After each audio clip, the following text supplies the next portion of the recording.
Hoje com o pastor Joseph Prince. Somos gratos por Jesus.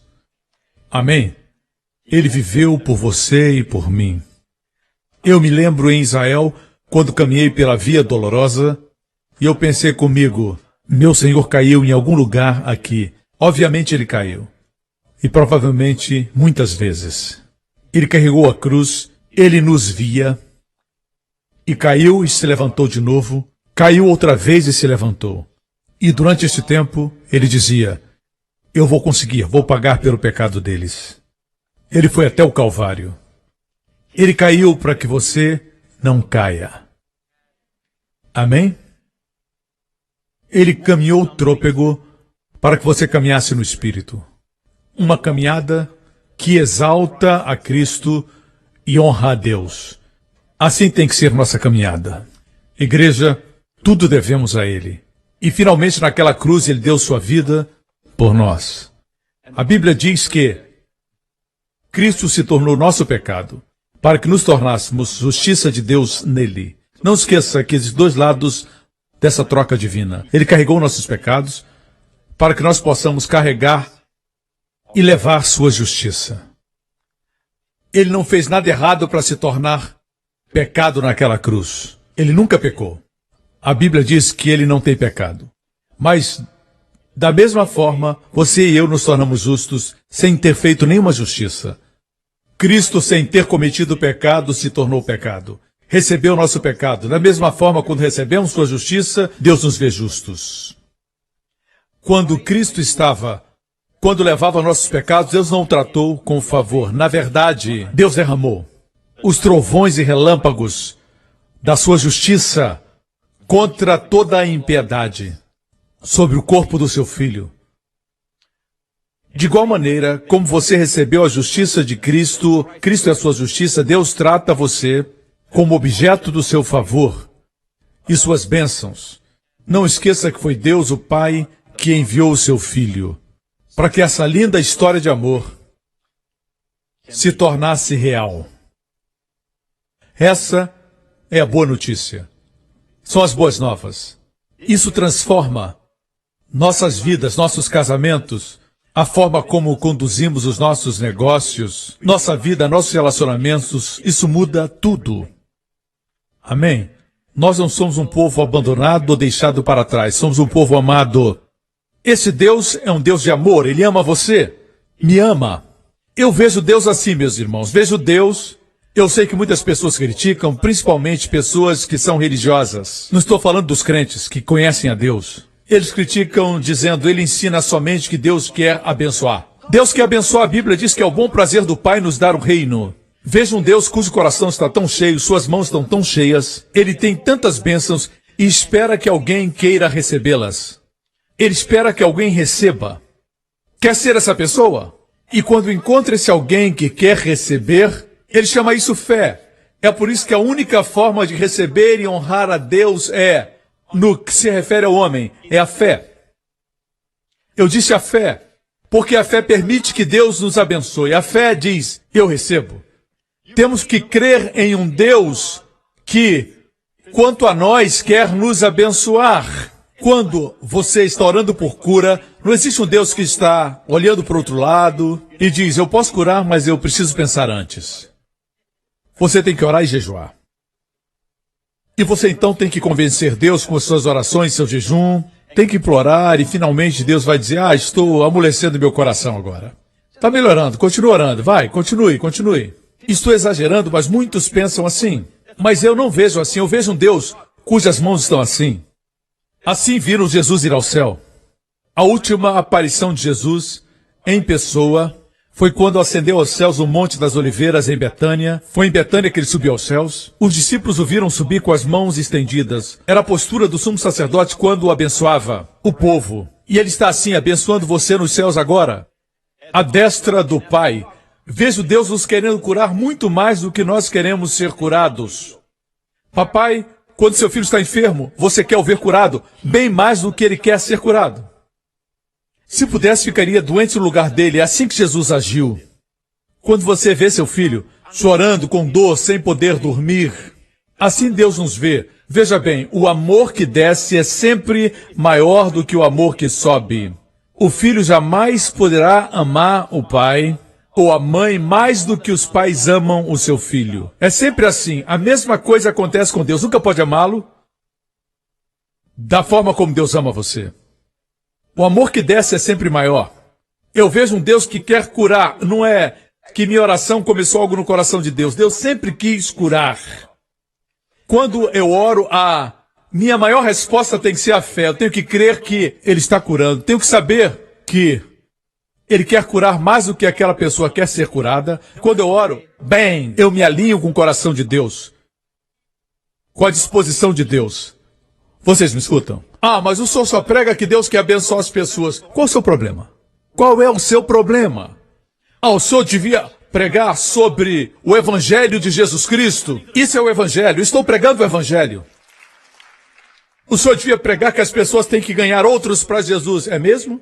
Dizer para que elas ganhem outros é muito importante. Depois de ganhar as pessoas, o que você tem que dizer para elas?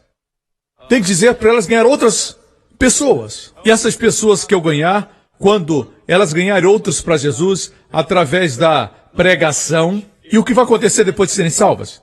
Parece que serão salvas para salvar outros. Ser salvo para salvar? Ser salvo para salvar? Afinal de contas, quem é que vai viver a vida então? Alguém está vivendo a vida abundante de tal forma que reflita a bênção de Deus? Não é este o maior testemunho do Evangelho de Jesus Cristo? Além das palavras que pregamos, é a vida que vivemos o favor de Deus. As pessoas têm que dizer o que você tem. Parece que onde vai, a luz de Deus brilha em você. Boas coisas sempre acontecem com você. Eu falo português melhor do que você. Mas no fim, você sempre é mais abençoado. Por que isso? Em algum momento temos que viver nossas vidas de tal forma que vejam em nós a vida abundante. Amém? Igreja, Deus quer abençoar vocês mais do que vocês querem. Quer curá-los mais do que querem ser curados. Vou me opor, e aqui começa a pregação do Evangelho. Eu fui chamado por Deus para, literalmente, pegar o Evangelho do pó, certo? Bater a poeira e dizer, esse é o Evangelho primitivo. A palavra Evangelho quer dizer boas novas. Mas quando ouvimos as boas novas, não parecem mais boas novas. Amém? Temos uma mensagem misturada. Hoje eu quero me opor a uma heresia que tem invadido o corpo de Cristo. Ela é muito sutil, parece tão correta, mas é tão errada. É uma heresia do inferno. É a salvação pelas obras e não a salvação pela fé. Não glorifica Jesus, mas glorifica o homem. É uma heresia que tem entrado na igreja conhecida como salvação pelo senhorio. Diga salvação pelo senhorio.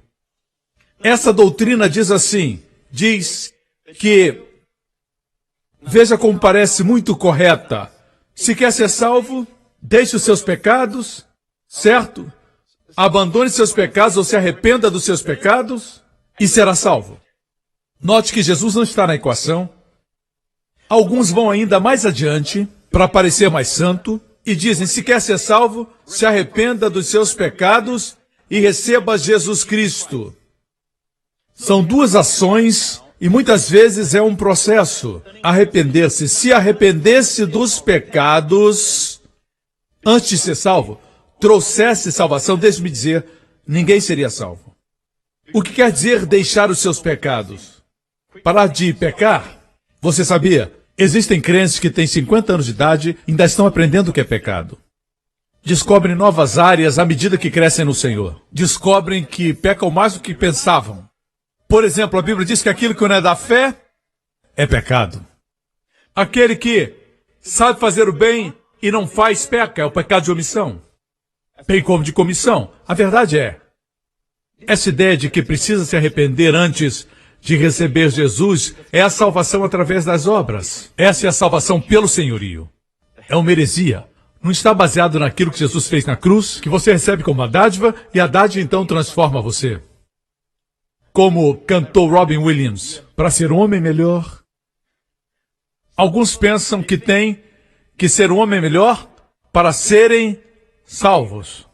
Não é assim. Você é salvo para ser um homem melhor. Portanto, essa ideia que diz que você tem que deixar seus pecados para receber Jesus, impede as pessoas de receberem Cristo. No meu evangelismo pessoal, falo no evangelismo pessoal porque eu já trouxe muitas pessoas, talvez centenas de milhares, talvez até 1 milhão de pessoas eu evangelizei através do meu ministério de televisão. Mas no evangelismo pessoal, compartilhando o evangelho 1 a 1, a maior parte das vezes, as pessoas dizem assim: não sei se posso viver essa vida, a vida cristã. Eles projetam que não vão conseguir vencer o pecado, não vão conseguir dominar o pecado, antes mesmo de serem salvos. Se você pergunta, o que é ser salvo para você? Eu tenho que deixar de fazer isso, deixar de fazer aquilo. Amigo, se consegue deixar, para que Jesus? Se você tem o poder de parar de fazer coisas que te destroem, se pode fazer. Para que Jesus veio? Eles não acreditam na total depravação do homem. Eles dizem, eu acho que eu posso, mas não quero parar. Amigo, você não pode parar. Não consegue. Você tem que aceitar a Jesus e a dádiva vai mudar você. Vocês me escutam? Assim diz a maioria. Ou eles respondem assim.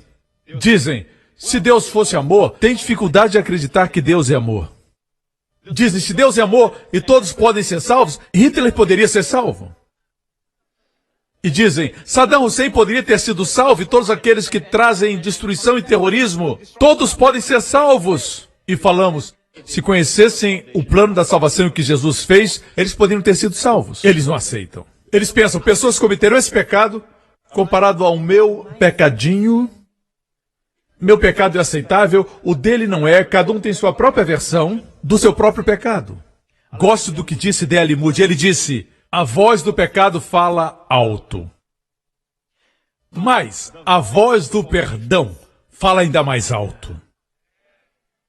O mundo precisa escutar sobre o perdão disponível através da cruz. Mas temos feito, até do arrependimento, uma barreira entre o pecador e o seu Salvador. Nós falamos que tem que vir o arrependimento e depois a fé e depois Jesus. Amigo, não tem intermediário, nem mediador. Você pode ir diretamente até Jesus.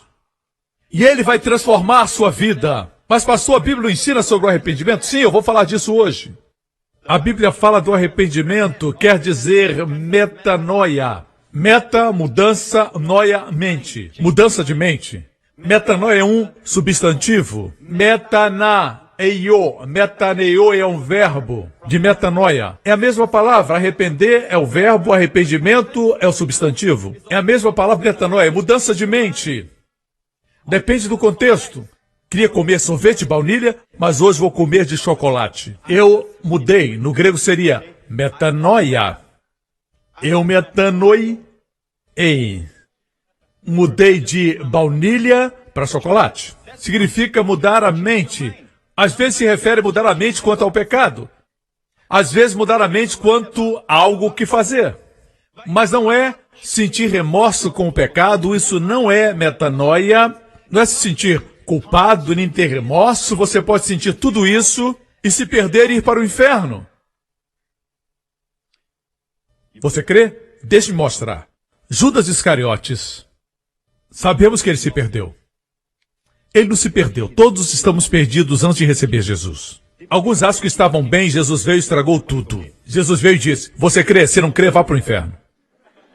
Você entendeu? Conduz o lenço para limpar o nariz, você não guarda, você não dobra e coloca em cima da sua Bíblia. Eu espero que você não faça isso. Você não faz isso. Depois de usar, você joga fora. Está sujo, você joga no lixo. Deus é o único que não joga fora o que está sujo.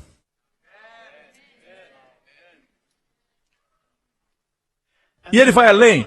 Não somente não joga fora, mas ele ama o que estava sujo.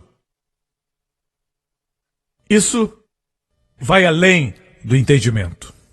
É um amor que não se encontra aqui na terra. Assim, você precisa saber que esse amor não é como o amor de uma mãe pelo filho. O amor de uma mãe pode ser egoísta.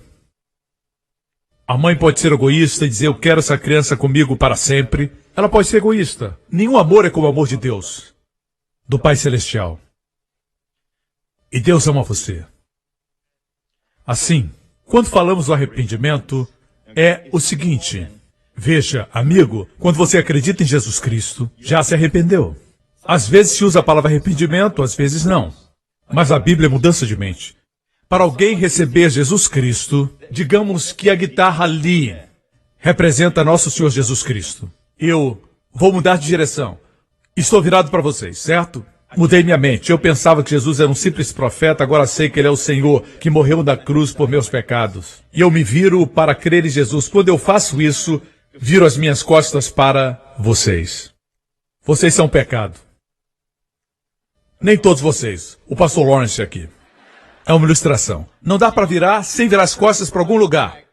Você pode dizer: você está de costas para o pastor Lawrence e sua face está na direção da guitarra. Mas pode dizer somente: você está olhando para a guitarra. Subentende-se que as suas costas estão para o pastor. Ninguém pode crer em Jesus sem se arrepender dos pecados. E o arrependimento se refere à descrença, porque é impossível saber todos os seus pecados para se arrepender antes de ser salvo.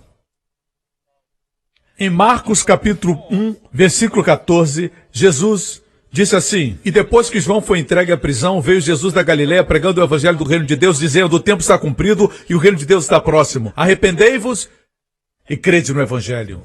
Arrependei-vos e crede no evangelho. Note que ele disse arrependei-vos antes de crede. Tinha que mudar a mente quanto ao quê? O que o judeu daquele tempo tinha que mudar quanto à sua mente? A respeito de quê? A respeito dele. Que ele era o Messias prometido. Mudem suas mentes. Eu não sou um mero homem. Eu fui enviado.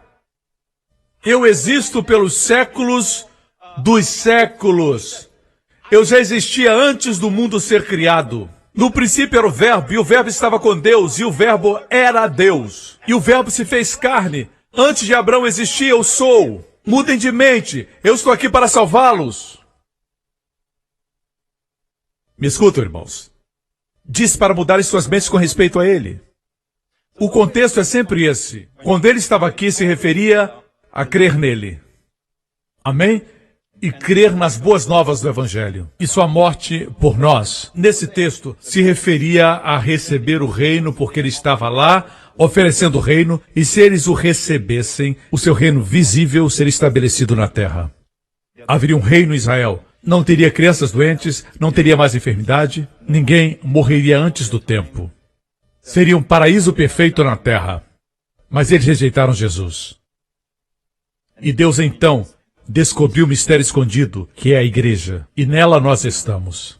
O reino de Deus agora é invisível, mas seu reino visível virá, e virá para Israel. Israel será a sede, certo? Jesus veio oferecendo o reino visível, mas eles o rejeitaram. Escuta, irmãos, vou falar algo a respeito de Deus. Essa mensagem Paulo pregava em todos os lugares. Em Atos capítulo 20, Paulo disse, verso 20, quantos de vocês gostariam de ouvir o evangelho original? Só 5 pessoas. Bom, foi isso que ele proclamou. Ensinar publicamente e pelas casas. Veja como esse evangelho é importante. Essa mensagem, Paulo acreditava nela tão fortemente que ele pregava publicamente de casa em casa, testificando tanto aos judeus como aos gregos a conversão a Deus e a fé em nosso Senhor Jesus Cristo. Assim, a primeira área do arrependimento é arrependimento para com Deus. Como falei há alguns minutos, alguns estão mudando suas mentes. Ou seja, você pensava que Deus estava buscando você para encontrar falhas. Agora você pensa, Deus quer me abençoar. Você pensava, Deus é contra mim. Agora você pensa, Deus está do meu lado. Ele enviou seu filho quando eu era ainda pecador. O arrependimento primeiro é para com Deus. E fé para com o Senhor Jesus Cristo. A expressão arrependei-vos pode significar arrepender-se dos pecados, mas escute, a expressão arrepender de pecados não é encontrada no Novo Testamento. Não se encontra. A ideia está lá, sim. Eu creio no arrependimento dos pecados, mas é um ensinamento para os crentes. Depois de salvo, você diz assim, eu mudei minha mente quanto a isso, isso não vai trazer satisfação, mas sim frustração. Amém? Eu mudei minha mente quanto a comer essa comida gordurosa. Eu gostava muito, mas mudei minha mente Eu não tenho força para conseguir vencer, mas Deus vai me dar a graça para vencer esse problema. O arrependimento acontece na nossa vida cristã o tempo todo, mas não podemos usar para a salvação. Não podemos dizer para as pessoas: arrependam-se, creiam em Jesus, então vocês vão ser salvos. Não podemos fazer isso. A salvação pelo senhorio diz: a não ser que abandone o seu pecado, a não ser que deixe o seu pecado, não pode ser salvo. Isso é acrescentar ao Evangelho o que não estava originalmente lá. Você não precisa ser o melhor homem para ser salvo, mas é salvo para ser um homem melhor. O que eles têm feito, na verdade, é tirado as boas novas do Evangelho. É como se alguém dissesse: eu vou lhe dar um Lamborghini novo. Os homens digam, poucas mulheres digam, amém. As mulheres não gostam dos Lamborghinis porque quando estão fazendo a sua maquiagem, shh. Os homens gostam. A propósito, eu não tenho um.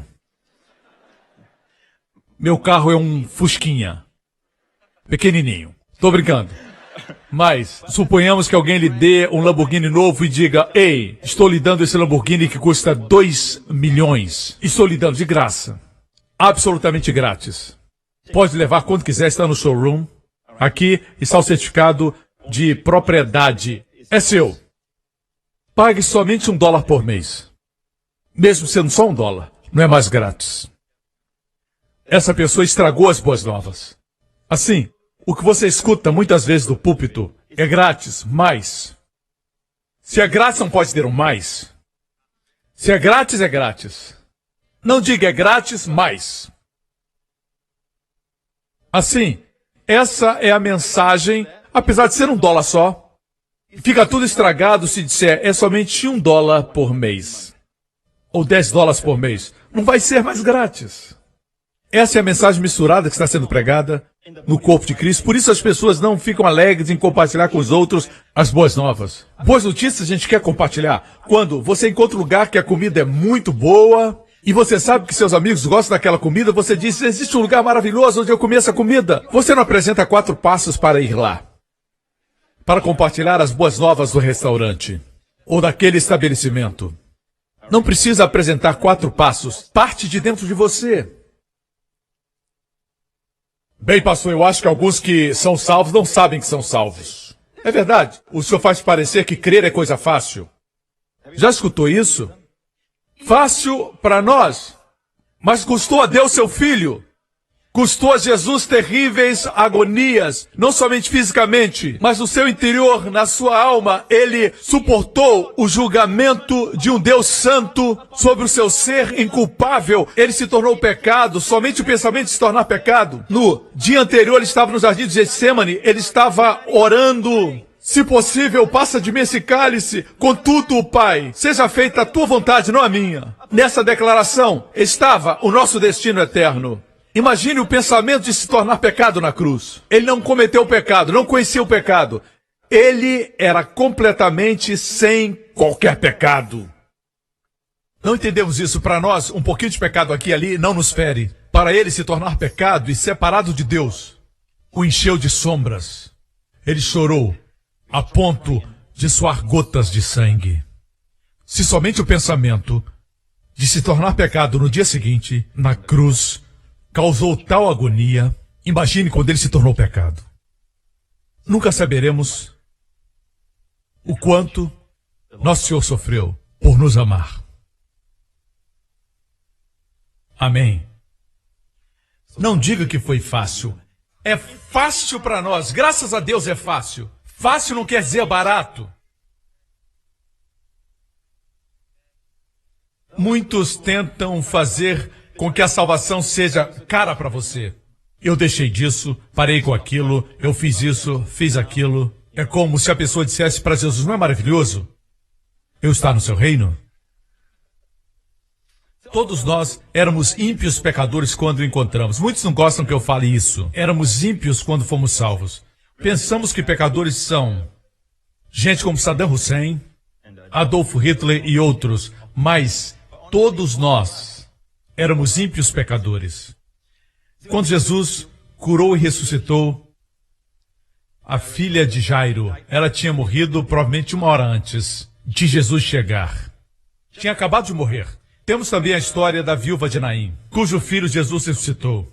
Tinha morrido talvez 10 horas antes. Enterravam no mesmo dia. Jesus estava lá, certo? Estava morto há mais tempo. Vamos falar agora de Lázaro. Estava morto há 4 dias. 4 dias. Todos os 3 foram ressuscitados por Jesus.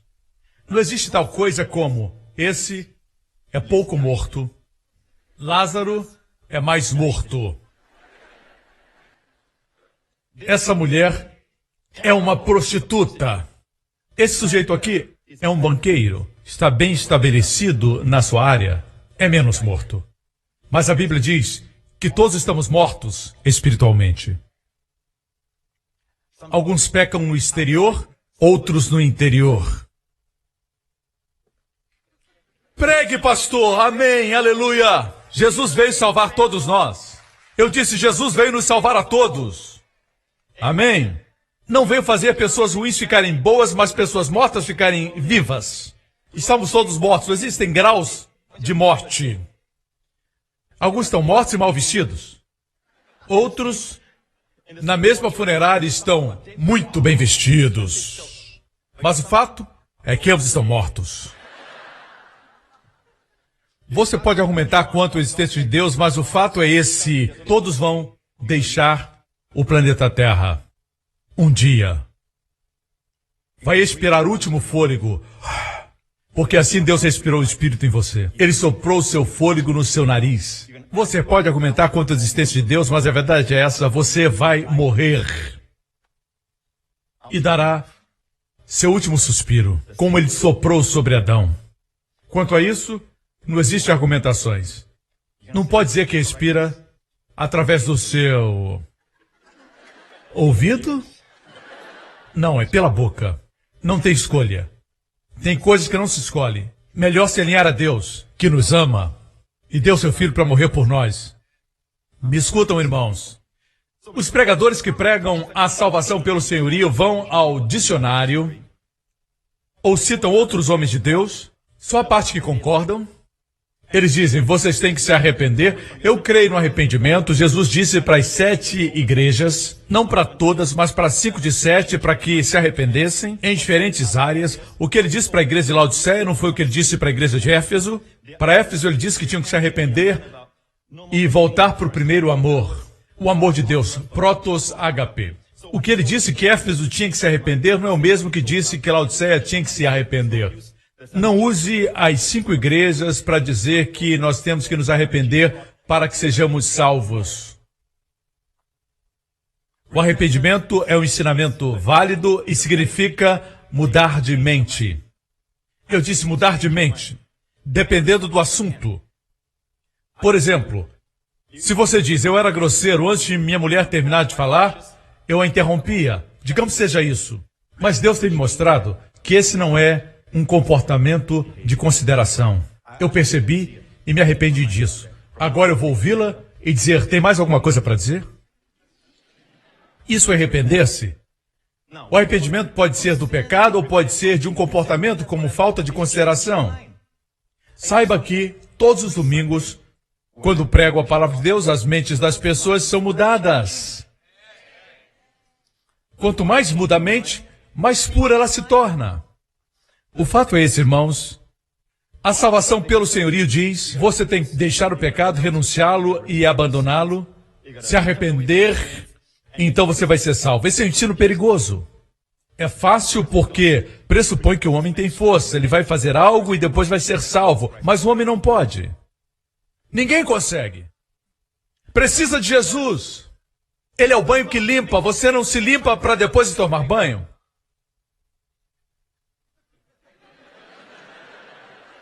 Você toma banho e fica limpo. Se torna um homem melhor. O diabo quer colocar muitos obstáculos diante do pecador e o Salvador. É isso que o diabo quer fazer. Veja bem, é muito fácil ser salvo. As pessoas olham para o dicionário e o dicionário diz, a definição de arrependimento é se sentir mal, ter sentimento de culpa, Sentir-se triste.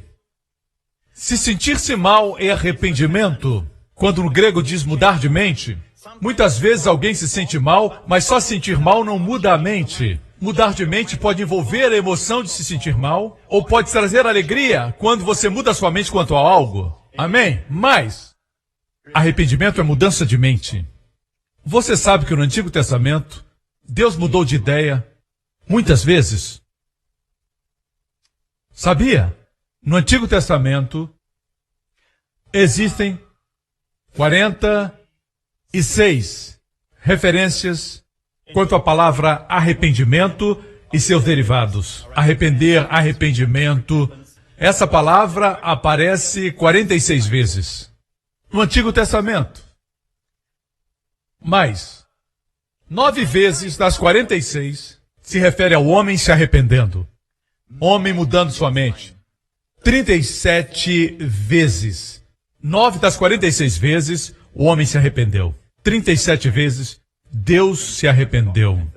Veja Êxodo 32. O Senhor arrependeu-se do mal que dissera que havia de fazer ao seu povo. Vejamos o contexto aqui. Fizeram um bezerro de ouro, provocaram a Deus, dizendo: esse é o Deus que nos tirou do Egito. E Deus disse: Moisés, saia, vou destruir esse povo, de ti farei uma grande nação.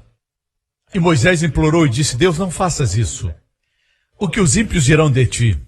Amém? Deus disse: eu ouvi a sua oração. Nosso Deus quer ser implorado. Por exemplo, antes de destruir Sodoma e Gomorra, ele foi visitar Abraão, sabendo que Abraão intercederia. E Deus disse a Abraão que ele estava indo destruir Sodoma e Gomorra para que Abraão começasse a orar.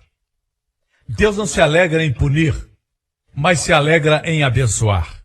Muitas vezes ele tem que executar justiça. Ele queria que Abraão intercedesse. E Abraão disse: se o senhor encontrar 50 justos, o senhor poupa a cidade? Deus disse: se houver 50, eu não destruo. Se o senhor encontrar 30, ele disse: não vou destruir. E 20, ele disse: não vou destruir. Até que chegou a 10. E Deus disse: 10 não destruo.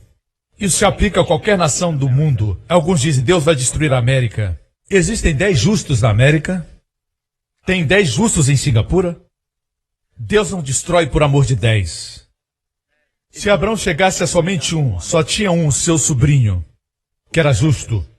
A Bíblia chama o justo Ló. Mas ele parou de pedir. Deus não se alegra com juízo. Ele gosta de ser implorado. Ele disse: vou destruí-los e fazer de você uma nova nação. Moisés disse: não, Senhor. E Deus mudou sua mente. Veja, se arrependimento é definido como arrependimento de pecado, temos um problema aqui. Deus não tem pecados para se arrepender. Mudar sua mente quanto ao mal e o juízo que ele daria, sim. Mudar sua mente quanto a um desastre que ele permitiria acontecer, sim, ele pode mudar. Deus fez isso muitas vezes no Antigo Testamento. Mas Deus não se arrepende do pecado. Certo? Deus não tem pecado. Deus é santo, santo, santo. Amém? Assim, 37 vezes das 46 se refere a Deus se arrepender. Só 9 vezes fala do homem. E a palavra arrependimento, teshuva. Teshuva. Shuv significa virar-se. Hebraico se lê da direita para a esquerda. Temos Shin, Vav, Bet, Rei. Temos Shuv. As primeiras 3 letras formam Shuv, que quer dizer virar-se. Mas arrependimento tem um Rei, que forma a palavra Shuvah. Quer dizer, você se vira para Rei. Rei é o sopro de Deus. É a 5ª letra que representa o número 5 no alfabeto hebraico. É a 5ª letra Rei. Veja, Abraão só se tornou frutífero quando Deus soprou Rei no seu nome. E ele virou Abraham e se tornou frutífero. O Rei é a letra da graça. Também Sarai não foi fértil até que Deus soprou Rei. E Sarai se tornou Sara. E ela se tornou uma rainha, a mãe das multidões. Amém? Assim, as 3 primeiras letras formam virar-se. Virar-se para onde? Arrependimento quer dizer virar-se para Rei, virar-se para a graça. Quando você vira para a graça, se arrepende. Quando se vira para a graça, ocorre o arrependimento. Me escutam? No hebraico é teshuva. Amém? Se não entendeu ainda, eu acho que vai entender quando eu falar das parábolas de Jesus, as parábolas da graça. Foram 3 parábolas de graça. Em Lucas 14, Jesus estava com uma multidão que veio atrás dele. Se percebe que Jesus não estava confortável com eles. Vieram a Jesus, vendo-o como um exemplo. Alguns o viam como uma celebridade, outros como um operador de milagres. Outros vinham aprender com ele, mas todas essas formas não o agradavam. Mas em Lucas 15, se aproximaram dele pecadores e publicanos, e Jesus ficou confortável. Quando alguém o procura como o Salvador, certo? É aí que ele fica satisfeito. Quando vinham a ele para aprender, alguém pode aprender e continuar dependente de si mesmo. Estou só aprendendo. Você é meu exemplo. Mas quando você vai a ele e você o abraça como a vida, é uma história diferente. Jesus não veio para ser imitado. Ele veio para ser usado.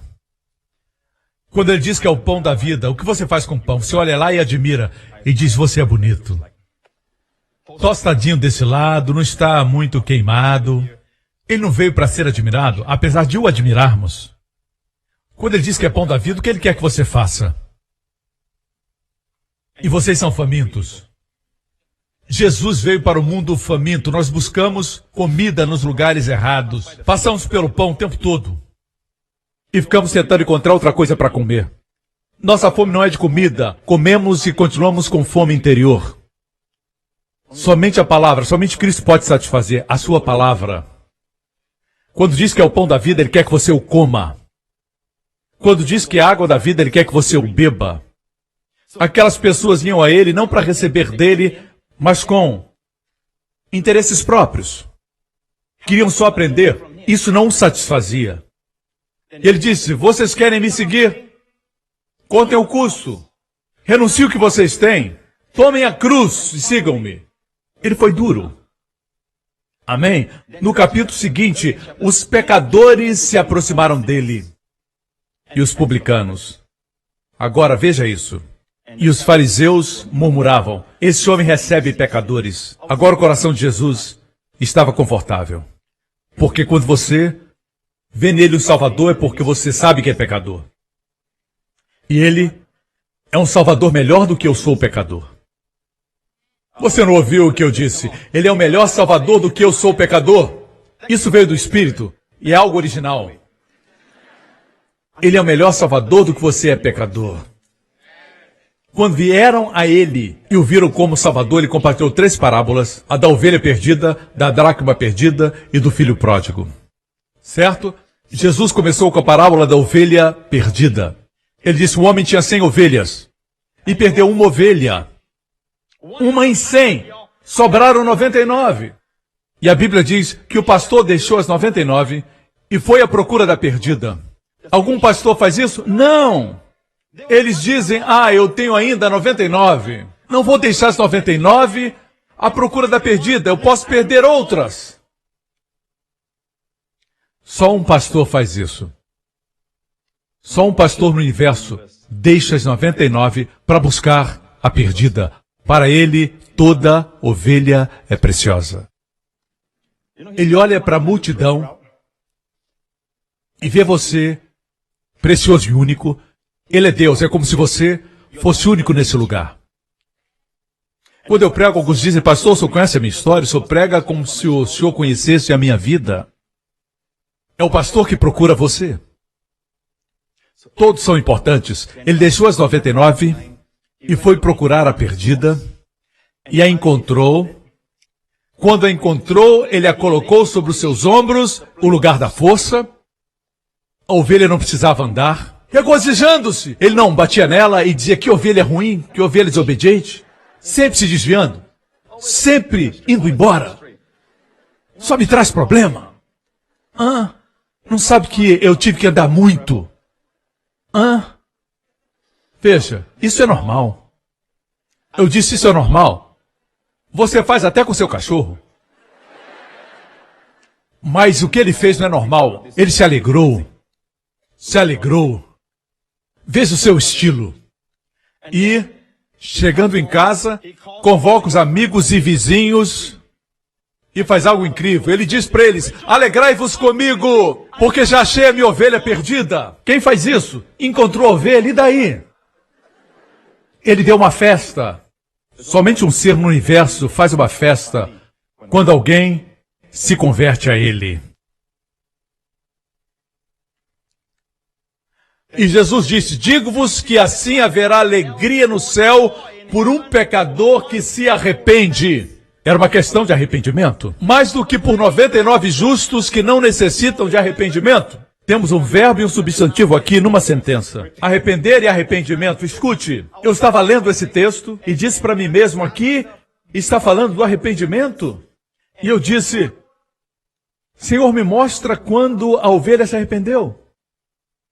O pastor deixou as 99. O pastor buscou em todo lugar. O pastor encontrou. O pastor carregou. O pastor a colocou nos seus ombros. O pastor se alegrou. O pastor convocou uma festa com seus amigos. Eu disse: o pastor fez tudo. O que foi que fez a ovelha? E o senhor disse que isso fala de arrependimento. 2 vezes é mencionada a palavra em um versículo. Quando houve arrependimento? E o senhor me disse: a ovelha consentiu ser amada. É a única coisa que a ovelha pôde fazer, mas para Deus isso é arrependimento. A ovelha permitiu-se ser carregada. Ela não disse: eu posso andar. A ovelha permitiu-se descansar no poder de outro, nos ombros fortes do Senhor. A ovelha permitiu ser amada. A ovelha deixou-se ser carregada. A ovelha permitiu que alguém se alegrasse por ela. Isso, o Senhor disse, é arrependimento. Isso é incrível. E o Senhor me levou para a terceira parábola do filho pródigo. Todos vocês conhecem. Um homem tinha 2 filhos e uma jovem disse para o pai: dê-me a minha parte. Não quero esperar que o senhor morra. O senhor já viveu muito. O senhor frequenta a igreja New Creation e lá acredito que vão viver 120 anos. Assim, quero que o senhor morra. Me dê a parte da herança. Era um insulto para o seu pai. Naquela época, era um crime digno de morte, por apedrejamento. Assim o pai lhe deu a parte da herança e o filho pegou a herança e foi para um país distante. Gastou o dinheiro com as prostitutas, nos diz a Bíblia, com uma vida dissoluta. Quando o dinheiro acabou, os amigos foram embora. Sem dinheiro, ele foi trabalhar para um gentil cuidando de porcos, que eram criados para preparar bacon, para vender, e ele era responsável pela alimentação para que depois fossem vendidos. Para o judeu, esse era o pior trabalho. Ele estava no fundo do poço. E ele olhava para as bolotas que os porcos comiam, ele tinha vontade até de comê-las. Subitamente, pensamentos vieram à sua mente. Ele disse, e desejava encher o seu estômago com as bolotas que os porcos comiam e ninguém lhe dava nada. E tornando-se em si, disse: quantos jornaleiros de meu pai têm abundância de pão? Jornaleiros do meu pai. Quantos jornaleiros de meu pai têm abundância de pão e eu aqui pereço de fome? Você sabia que na casa do pai tem abundância de pão? Você está na casa do pai. Amém? O que ele disse? Ele disse: como meu pai deve ter se entristecido. Como eu o feri. Ele sentiu falta do seu pai? Não. O que ele pensava? No seu estômago. E eu pereço de fome. Ele pensou: os jornaleiros do meu pai têm tudo e eu aqui tenho fome. Eles têm abundância de pão. Verso 18. Levantar-me-ei, irei ter com meu pai, e dir-lhe-ei: pai, pequei contra o céu e perante ti, já não sou digno de ser chamado do teu filho, faze-me como um dos teus jornaleiros. Porque os jornaleiros tinham pão em abundância. Sua única motivação para voltar para casa era encher o seu estômago.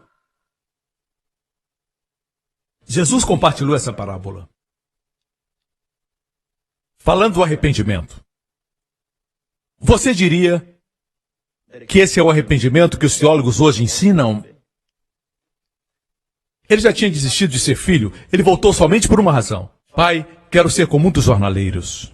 E ele falou o discurso ensaiado: Pai, pequei contra o céu e contra ti, quero ser como um dos seus jornaleiros. Ele queria comer. Desistiu de ser filho. O motivo para voltar para casa era blá blá blá blá blá blá.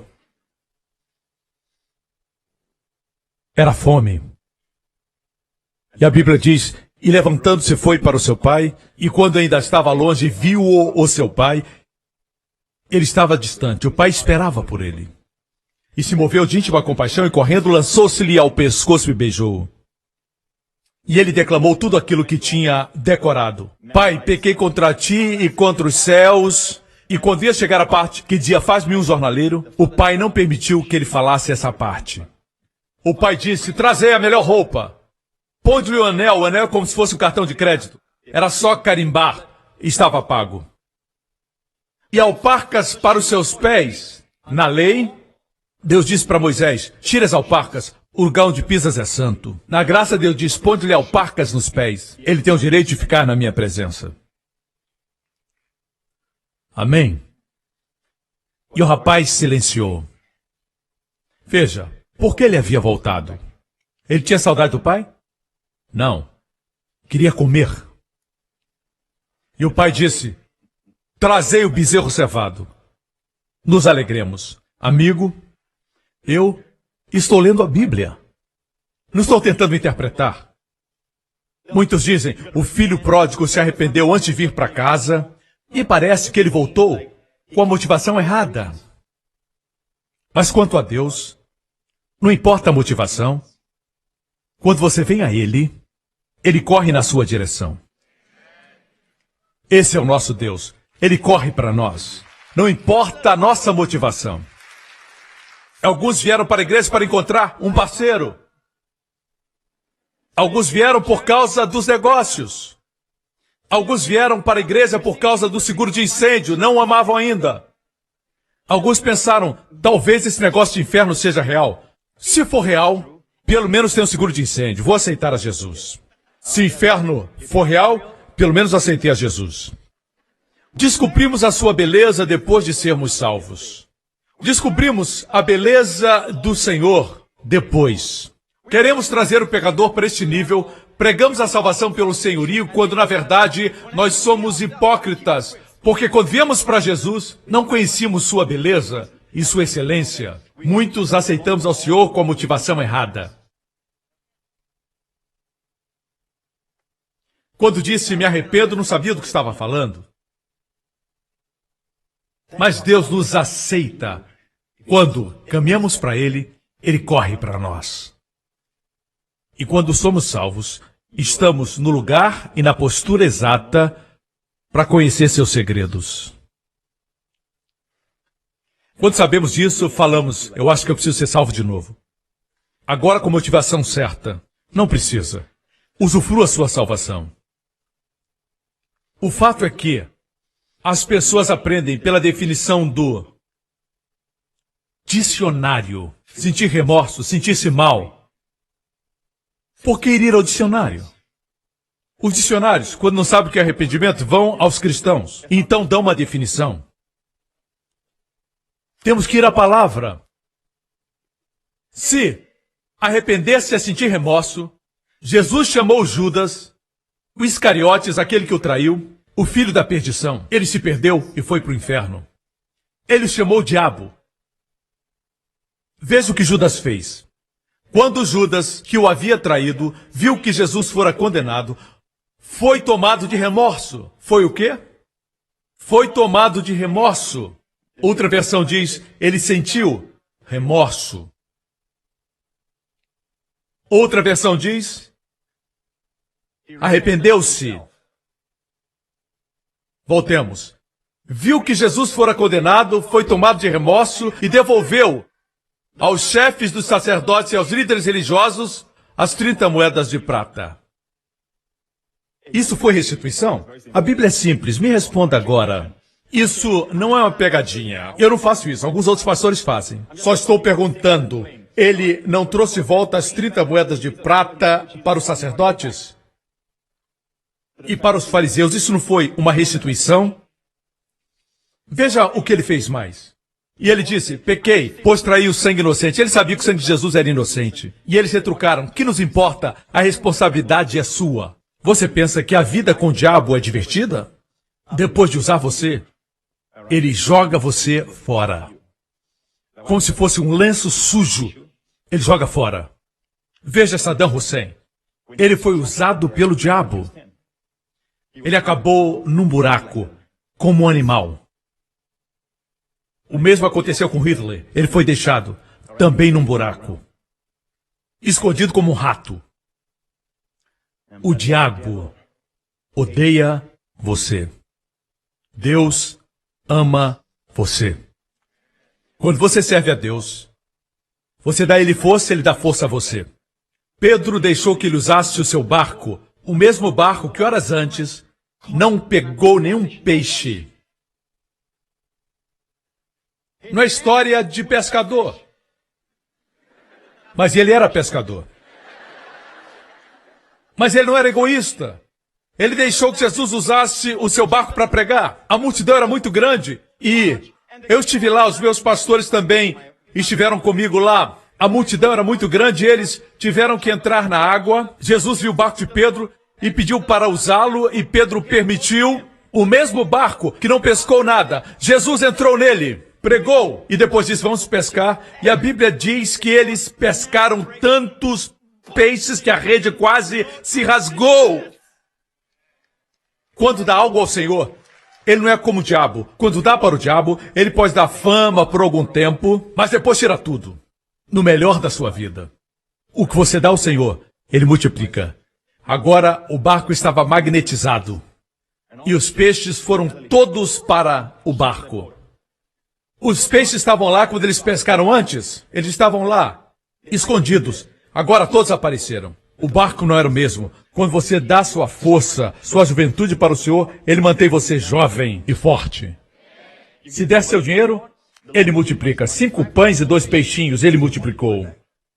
12 cestos sobejaram. A ciência diz que você somente usa 10% do seu cérebro. Entregue seu cérebro para Deus. Diga para o seu vizinho, esse sermão é para você, você precisa ouvir isso. Dê seu cérebro para Deus. O quê? O que ele disse que eles estão rindo? Dê pelo menos 1% para Deus. Amém? É incrível, tudo que dá o Senhor ele multiplica. Ele não fica devendo para ninguém. Vê essas pessoas servindo ao Senhor? Eles podem dar algo para Deus que Deus não tenha? Não, eles estão dando para estarem posicionados para receber o que Deus quiser dar. Então darão mais. Envolva-se, irmão, envolva-se. Envolva-se.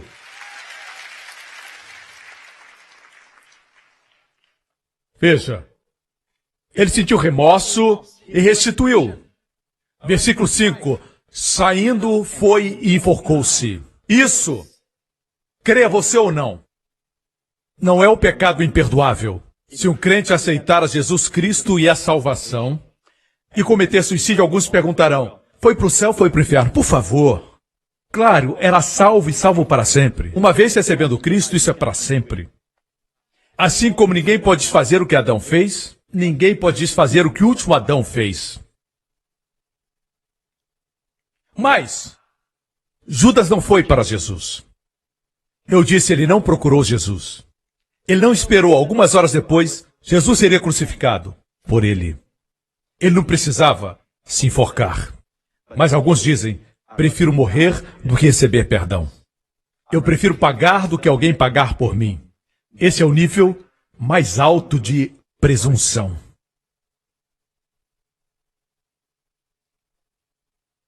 A salvação pelo senhorio diz, não pode ser de graça. Temos que fazer isso, deixar aquilo, fazer aquilo outro. Não é assim, amigo. Não tem nada a ver com você. A salvação não tem nada a ver com você. Me desculpe. Sabe o que traz para Jesus? Seus pecados. Os homens pensam que tem que levar alguma coisa, ir a Deus com algo nas mãos. Não, você vem vazio. E depois ele põe algo em suas mãos. Para que devolva ele, e ele dá mais, para que você devolva a ele, e assim vai. Quando vem, vem vazio. Vem sem nada. Até o ar que respira foi ele que deu. Você pode usar esse ar para blasfemar. E pode até mesmo fazer brincadeiras que blasfemam.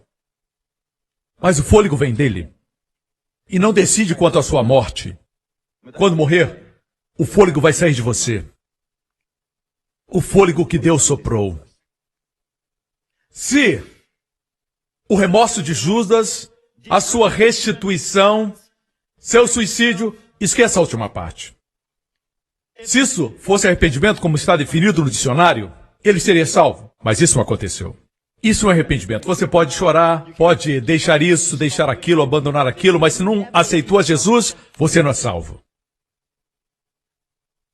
Talvez você não fale línguas e até tenha o hálito de álcool. Se disser, o Senhor é meu Salvador, obrigado por morrer por meus pecados, você vai ser salvo com um cheiro de álcool na boca. A mudança vem depois porque o poder de Deus se manifesta. Mas não enganemos as pessoas quanto a isso. Eu odeio ver o corpo de Cristo ser roubado. E pregadores como eu, que tiram pó do evangelho, dizendo esse é o evangelho que se pregava na igreja primitiva, somos vistos como alguém que prega o evangelho estranho. Quando aquele que é o evangelho estranho. Quando Pedro pregou na casa de Cornélio, ele não usou a palavra arrependimento. Veja aqui, Atos 10. Ele disse, todos os profetas dão testemunho dele, de que todo aquele que nele crê recebe o perdão dos pecados, mediante o seu nome. Quando Pedro ainda estava falando essas palavras, o Espírito Santo desceu. Não falou em arrependimento. Agora, quando ele pregou no Pentecoste, perto do templo, ele usou a palavra arrependimento. Ele disse, arrependei-vos. Não esqueça que ele falava primordialmente para judeus e prosélitos no dia de Pentecoste, para que mudasse a mente, porque ele disse para eles, vocês mataram o príncipe da vida. Eles eram os únicos que viram Jesus fisicamente e ainda assim o crucificaram. Como nação tinham que se arrepender e mudar a mente quanto a isso e receber o dom do Espírito Santo. Daí em diante, o evangelho foi pregado e muitas vezes a palavra arrependimento não estava presente. Quer dizer que não houve arrependimento? Claro que houve. Mas não foi mencionada. Ele não mencionou. Pedro disse quem crê. Paulo, em Antioquia da Pisídia, eu estive lá, está na Turquia. A sinagoga ainda está lá. Paulo pregou e concluiu dizendo, através desse homem é pregado o perdão dos pecados. E todos os que crerem, não diz que se arrependerem, mas os que crerem são justificados de todas as coisas que não podiam ser justificados através da lei de Moisés. Arrependimento não é mencionado. Mas claro que se arrependeram, porque a Bíblia diz que muitos quiseram ouvir de novo a palavra.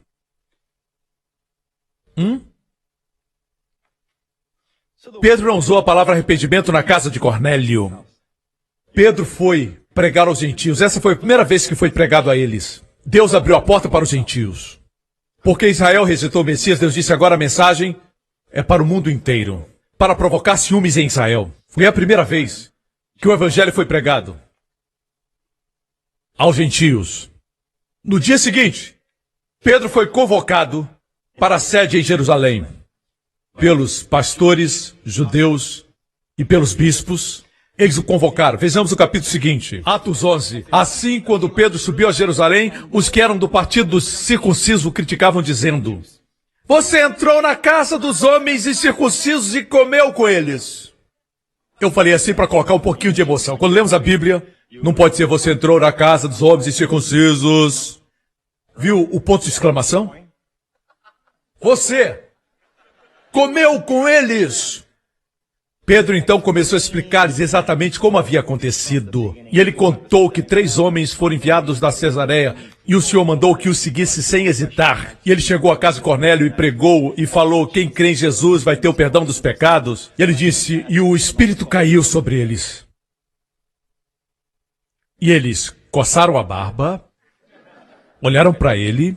Eles eram cristãos judeus e foi exatamente isso que eles disseram. Vejamos, versículo 15. Quando comecei a falar, o Espírito Santo desceu sobre eles, como sobre nós no princípio. Então me lembrei o que o Senhor disse, versículo 17. Se, pois, Deus lhes deu o mesmo dom que nos dera quando cremos no Senhor Jesus Cristo, quem sou eu para me opor a Deus? O estilo judeu. Quem sou eu? Essa é a entonação dos judeus. Está falando comigo? Hein? Eles falam assim. Parece que estão brigando, mas não estão. É assim que ele falou. Quem sou eu para me opor a Deus? Falou para os pastores. Ouvindo isso, não apresentaram mais objeções. E louvaram a Deus, dizendo, então Deus concedeu arrependimento para a vida. A palavra arrependimento foi usada na pregação de Pedro? Não. Quando falou, eles viram que aconteceu arrependimento. Estão escutando? Não precisa usar a palavra arrependimento o tempo todo. Alguns pensam que quanto mais usarem a palavra arrependimento, vão parecer pentecostais ou parecer com a igreja primitiva. Mas, deixe-me dizer isso. Se pregar essa mistura da lei, as pessoas não vão ter do que se arrepender. Mudar a mente de quê? É a pregação do Evangelho, com a unção do Espírito, que muda a mente das pessoas. Amém? Vou dizer algo mais que vai impressionar você. Existem na Bíblia 4 evangelhos. Quais são? Essa parte aqui. Falem qual o primeiro. Galeria.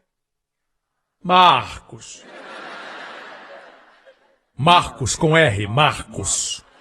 Lembra do pastor Marcos? Ele diz que é Marcos, mas eu chamo Marcos. No terceiro andar,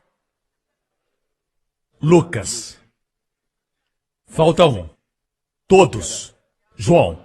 Dos 4, qual o mais impresso em forma de livreto, enviado para as pessoas? Qual o mais impresso, o mais publicado e o mais enviado? João. Instintivamente sabemos que João é o evangelho mais apropriado para evangelizar e para aqueles que são crentes, para começar na fé. Todos concordam no Espírito que João é o evangelho. Por que foi escrito? João capítulo 20. Aqui está o propósito do Evangelho de João. Mas estes foram escritos para que vocês creiam que Jesus é o Cristo, o Filho de Deus, e crendo, não se arrependendo, mas crendo, tenham vida em seu nome. Agora, você está pronto? Se segure bem. Em todo o Evangelho de João, nenhuma vez, aparece arrependimento. Nenhuma. Fala crer. Crer aparece 85 vezes. Arrependimento não é mencionado no Evangelho de João. Mas João foi escrito para que as pessoas crescem em Jesus Cristo. João cometeu uma injustiça conosco? Não. Porque para crer, você de fato tem que se arrepender. Tem que mudar de mente. Não podemos fazer do arrependimento uma obra. Mas, pastor, eu acredito que temos que entrevistar as pessoas para saber se são salvas de fato. Tem certeza que é salvo? Eu não entrevistei você. Eles sempre se acham salvos, os outros é que não são. Eles dizem, temos que falar com as pessoas para ter certeza que são salvas. Vejamos esse versículo. Em Atos capítulo 2, depois de Pedro pregar no dia de Pentecoste, os que aceitaram a mensagem foram batizados, e naquele dia, diga naquele dia, no mesmo dia, irmãos, no mesmo, houve um acréscimo de 3.000 pessoas à igreja.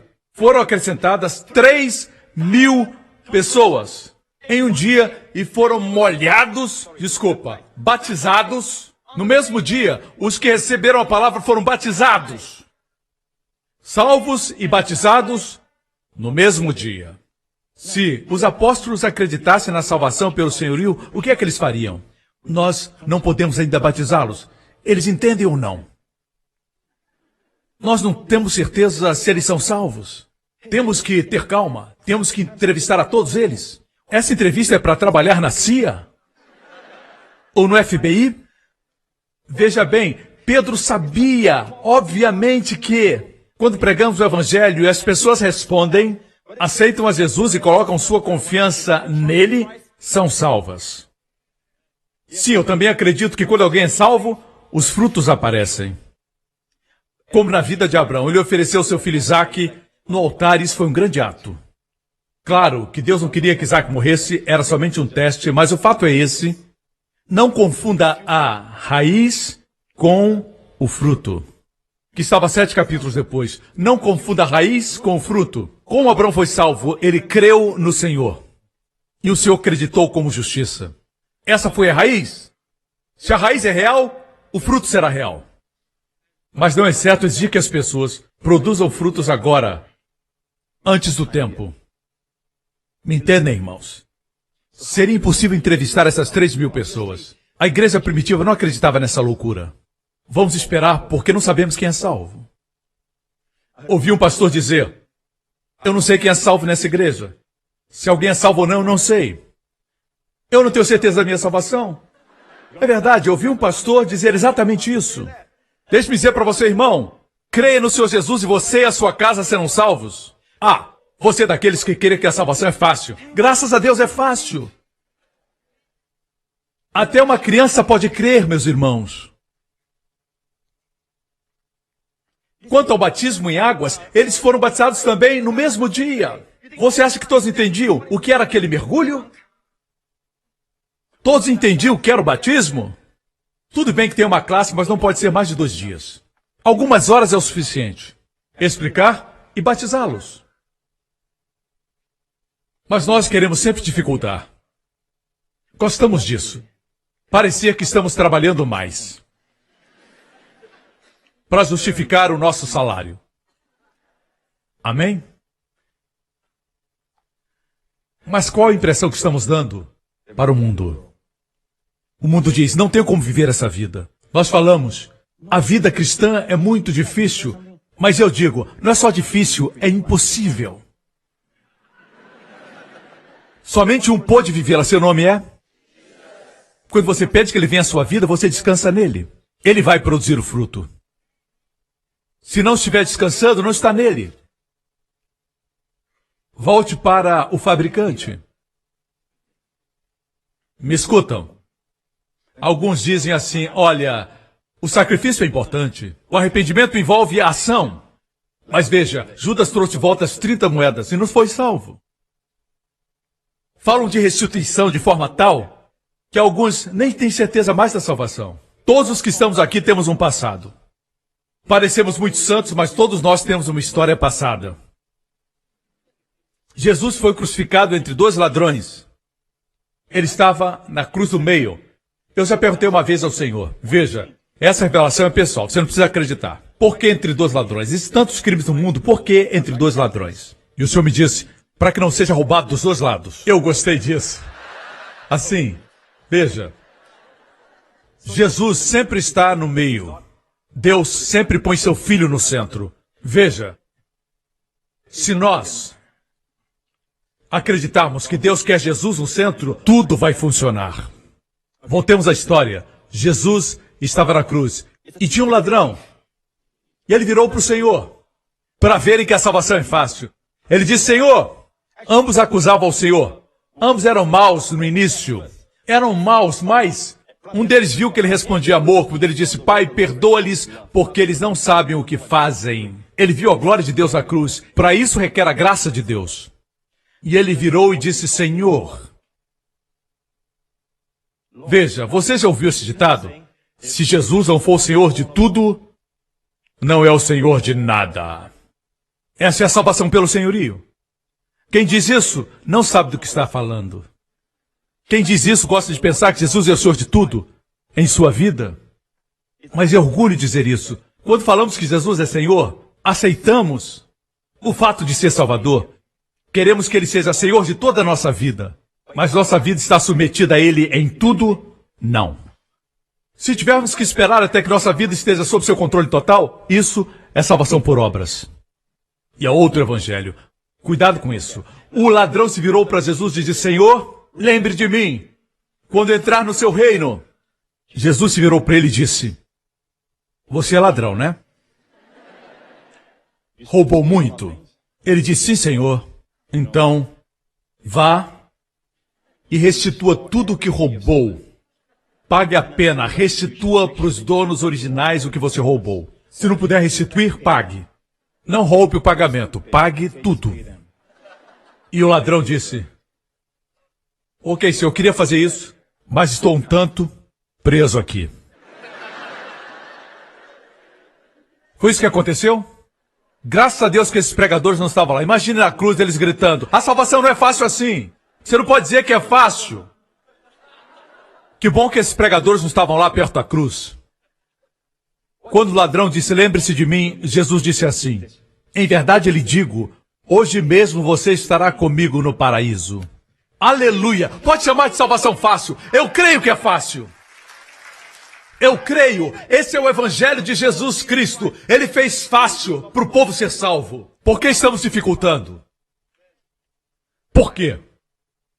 É trabalho do diabo dificultar. Como disse, fácil não quer dizer barato.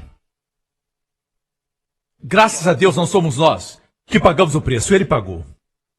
Quem clamar o nome de Jesus será salvo. O meu avô, eu chamava de Baba, e era um homem muito incrédulo. E ele fazia pouco caso de mim quando eu era novo convertido. Eu era muito suave, ele dizia: ah, você crê em Deus? Manda ele fazer cair pão do céu.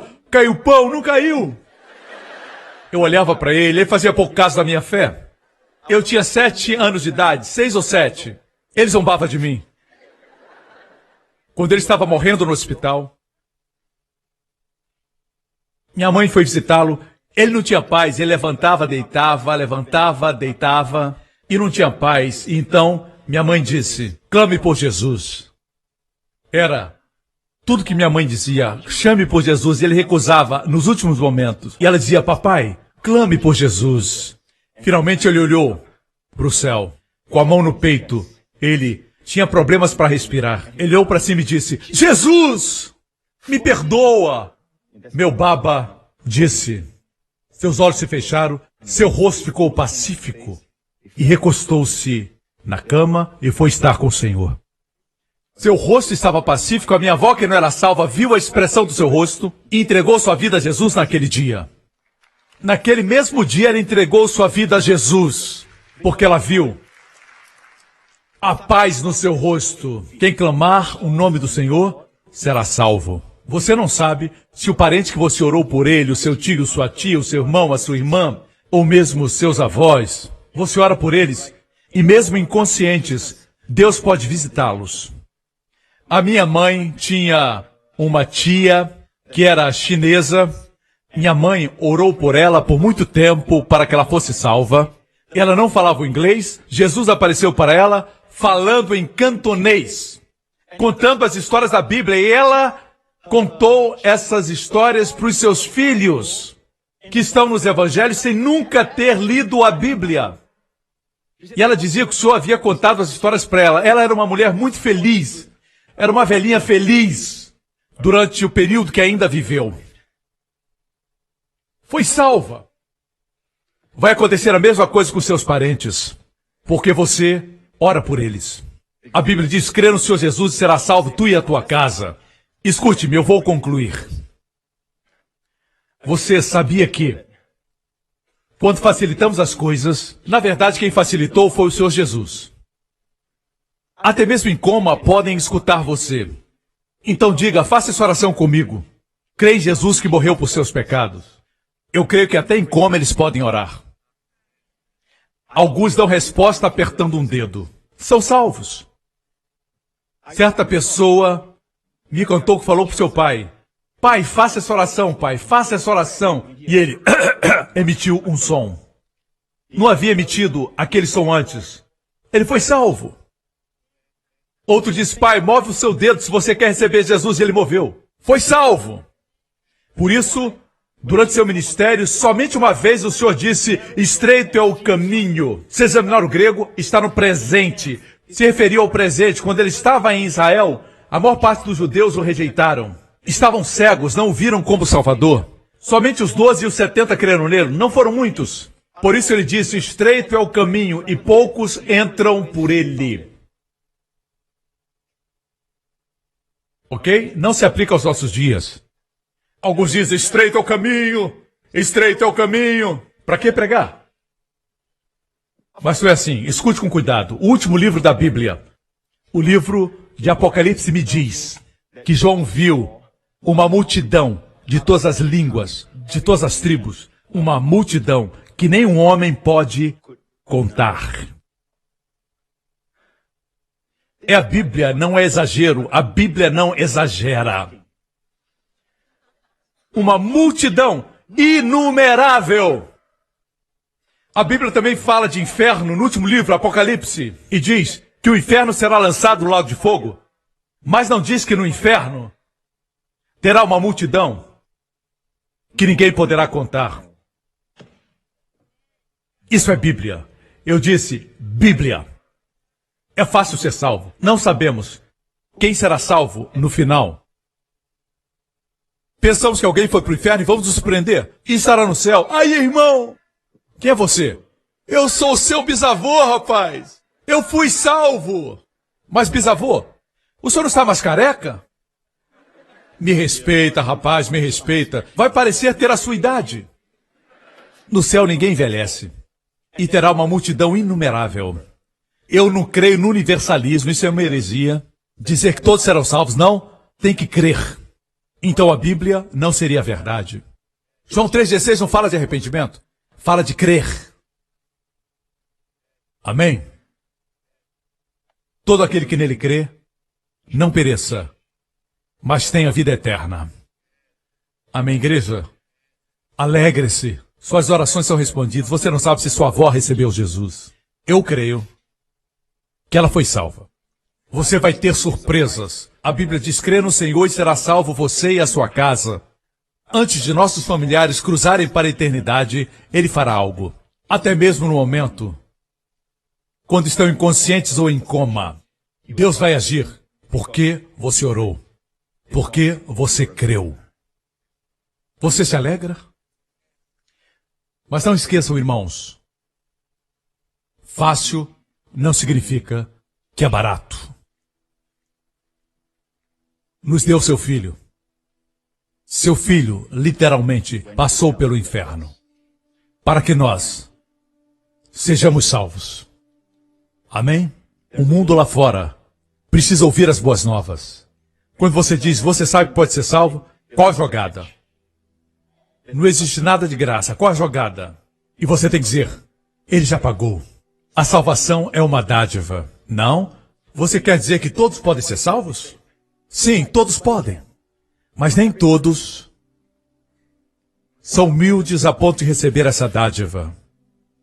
Mas se você quiser, poderá ser salvo agora. A salvação não é assim. Receber Jesus e talvez ser salvo, entrar no processo para ser salvo, um dia será salvo, esse ensino é perigoso. Não, você vai ser salvo como os 3.000 foram salvos no mesmo dia. A partir daí cresce em sabedoria. Continua aprendendo a se arrepender. Por pensar de forma errada. A respeito de Deus, de você mesmo e dos outros. Isso é um processo. À medida que pregava, pessoas se arrependeram. Sem usarmos a palavra. A pregação transforma as mentes. E produz mudança de crença. E quando quer corretamente, vive corretamente. Dê a Ele o louvor e a glória. At all times I will bless Him. His praise will be in my mouth. My soul makes its boast in the Lord. All the humble people will hear of Him. All the afflicted will be glad and join with me to magnify the Lord. Let us exalt His name together forever. I sought the Lord, He heard me. He delivered me from my fears. Let us exalt His name together forever. Oh, sing his praises, magnify the Lord. Amigo, se está aqui hoje e nunca colocou sua confiança no Filho de Deus, o Senhor Jesus Cristo, eu convido você a fazer isso agora. Não é difícil, você não precisa vir aqui à frente. Onde você está, coloque a sua confiança em Cristo e será salvo, não por um instante, mas para sempre. Jesus levou seus pecados 2000 anos atrás, porque Cristo é um ser eterno. Ele não somente era homem, mas também era Deus. A cruz estava além do tempo. Ele morreu por aqueles que viveram antes dele, por aqueles que viviam naquela época e por aqueles que viveram depois da cruz. Todos os seus pecados foram colocados sobre ele na cruz.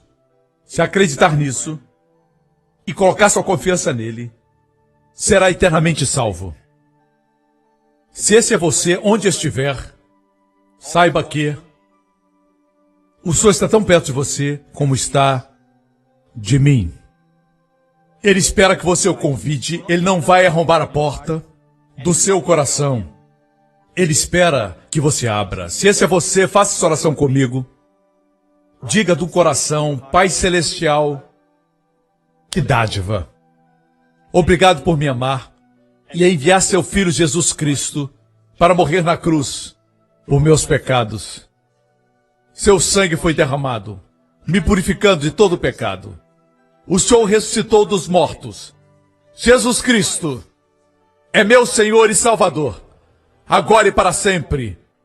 Obrigado, Pai. Meus pecados são perdoados.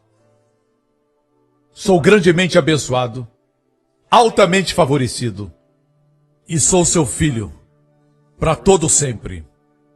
Obrigado, Pai. Repita após mim: eu creio que Jesus Cristo é meu Senhor para todo sempre. Em nome de Jesus. Amém. Se você fez essa oração, você é salvo. Vocês são salvos, são novas criaturas, as coisas velhas se passaram, tudo se fez novo. Fiquem de pé, irmãos. Obrigado, Senhor Jesus, obrigado. Existe uma doce unção aqui. Podemos sentir. Amém? Deixe-me orar por você. Esta semana reconheça a proteção de Deus. Em tudo que fazemos, vamos reconhecer a proteção. Amém? O Senhor que nos vê também ama nos proteger. Confie nele. Pai, agradecemos por seu amor por nós e agradecemos por essa oração que o Senhor deu para o sumo sacerdote de Israel pronunciar sobre o povo. Nessa próxima semana, que o Senhor o abençoe com as bênçãos do Pai Abraão. O Senhor abençoe a sua família. O Senhor o abençoe, o guarde, preserve você e os seus amados durante a semana de todos os perigos e males, de toda infecção, de toda enfermidade, da gripe, da ebola e de toda enfermidade. O Senhor o proteja de tudo que é mal. O Senhor o proteja de perigos, males e acidentes. O Senhor lhe conceda favor onde quer que vá. Que as portas de favor se abram. Que as portas que não são boas se fechem. O Senhor coloque você no lugar certo, na hora certa, durante essa semana. O Senhor levante a sua face sobre vocês, seus amados, e conceda a você e aos seus filhos sua shalom, saúde, plenitude e paz. No nome do Senhor Jesus Cristo. E todo o povo diga: brade o seu nome mais uma vez. Deus o abençoe. Até a próxima. Obrigado por sintonizar no programa de hoje. Esperamos que tenha sido uma bênção para a sua vida. Para mais informações sobre o programa da Igreja New Creation, acesse o site ncctv.org.sg. Lá você poderá se inscrever para receber um devocional diário do pastor Joseph Prince. Seja incentivado e fortalecido todos os dias e saiba o quanto Deus lhe ama através desses devocionais. Acreditamos que seu dízimo pertence à igreja que você frequenta e oramos para que você seja grandemente abençoado, altamente favorecido e profundamente amado.